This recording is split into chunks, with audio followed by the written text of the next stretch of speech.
One of the most common misconceptions about my program is that we're CRPS doctors. So when new patients contact me, often they'll say, I have neuropathy or I have occipital neuralgia, I don't have CRPS, so I don't know if you can help me. And then we'll say, we're treating the central nervous system, we're not truly just CRPS doctors, we just help pain, we help the body overcome that. And then the patient will say, yes, but can I speak to someone that also has left upper ear pain and right pinky pain to make sure that you can help me? So that is somewhat frustrating. And when I think about that, I think about you, because I think you and I spoke on the phone how long ago for the first time? That was September of 2020. Okay. Yeah. So almost 2 years ago. Yeah. I'll never forget where I was and how hopeless you were. Yeah.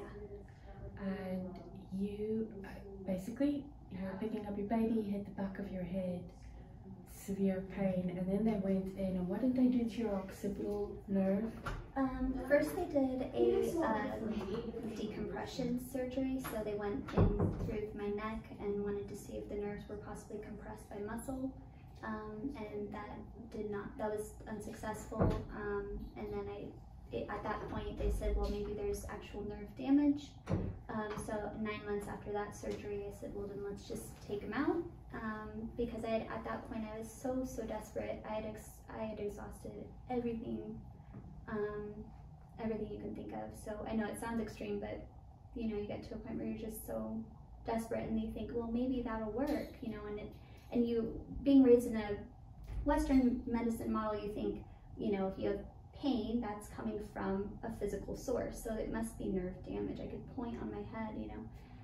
And so they went in and they're like, it's experimental, hopefully it works for you. They removed that portion of the nerve,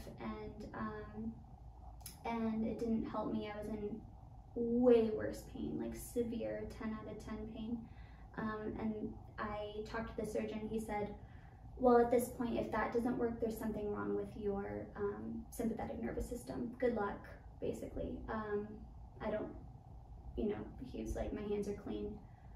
So I was like, sympathetic nervous system, what is that? Nobody had ever, you know, and it was like 2 a.m. and I was deep into YouTube, and I saw Kaylee's face, and I don't know what made me click on it. Honestly, I just clicked on it, and it was a webinar thing, and everything you were saying made so much sense. And I don't think you even had brought up CRPS at that point, but it just fit me so much. And then I started understanding more about the nervous system and diving into all that Spero is. But yeah, I did get caught up because it does seem very heavily focused on CRPS. Mm-hmm. You know, and that's what, you know, you come to the clinic and it's like, when did you get your CRPS? You know, it's very like CRPS here, and I was really like asked that a lot, and it was so much brought up that it was like, shoot, am I in the right place, you know, for a little bit? Because I thought I was like, for sure I am, but then I was like, well, maybe. But yeah, I'll never forget, you came up to me and you're like, I'm not a CRPS doctor. I treat the central nervous system, and it was just what I needed to hear. So I know I'm in the right place. So when we talked to you, we were very suicidal. Yeah. And you have 2 young kids. Mm-hmm. How old are they? They're 5 and 7.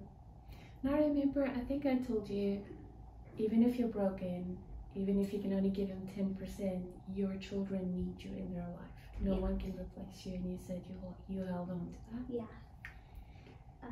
Yeah, because at that point, I had actually called I spoke to you with that, you know, consultation, that 30-minute, I think it was, and I was just in such a dark place, and I called the clinic again, and you called me personally. You're like, hey,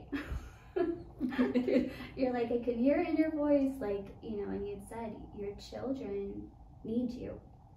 Even if you're not well off right now, like, they need you. And I really held on to that because I wasn't even able to express that I was suicidal to anybody, because, you know, my mom would have just been a wreck. You know, my husband was already like stressed out of his mind, and I wasn't able to really express that, but you heard it in my voice, probably because you've worked with so many hopeless cases. So to hear that, it was just what I needed to hear to kind of refocus, like, okay, I need to like fight, and I need to be here for my family. And you know, you just get to such a hopeless place that it's like, I used to think that suicide was so selfish, especially if you had children. Like, how could you even leave your kids? But you get to the point, at that point, it was like 12 out of 10, and it was like, I can't even, you know, imagine what, I don't know, I can't imagine living like this. What kind of mother would I be anyway? And you go down that dark place. So, but I'm getting better slowly. So you feel more present, and more than anything, there's this magical quality that's back in your face. It's like a flame that's coming from within. You're coming back. Yeah. How many weeks in? I am on week 7. Yeah, week 7.